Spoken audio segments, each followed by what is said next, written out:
On a sunlit alley, a tiny kiosk opens with one owner, a lean budget, and a bold plan.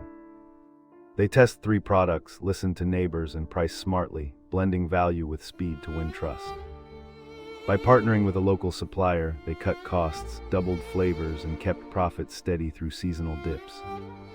A simple loyalty app and word of mouth pushed the business past the first 100 daily sales without debt.